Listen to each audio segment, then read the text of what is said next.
ఉద్యోగుల తిరుగుబాటు కాలం, సమ్మెల కాలం, ఉద్యమాల కాలం. ఇప్పుడు టీచర్లు ఒకనాడు ఎట్లయితే జగన్‌కి మొట్టమొదట రుచి చూపించింది, టీచర్ల సమ్మెని ఎక్కడికక్కడ భగ్నం చేయడానికి జగన్ సర్కార్ ప్రయత్నిస్తే, మారు వేషాలు వేసుకుని మరి విజయవాడ వెళ్లి బీఆర్టీఎస్ రోడ్‌లో ఒక్కసారిగా స్తంభింపజేసినటువంటిది చూసాం. అప్పుడే జగన్‌కి సంబంధించిన ఒక అతిపెద్ద వ్యతిరేక ఇష్యూ నడవటం.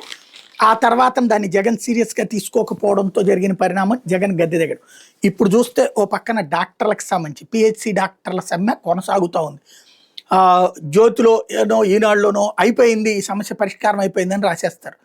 మెయిన్ అక్కడ ఇన్ సర్వీస్ కోటా 20% ఉండేదాన్ని తీసేసినటువంటిది అది కావాల్సిందేనంటాం. అయిపోయింది, పరిష్కారం అయిపోయింది.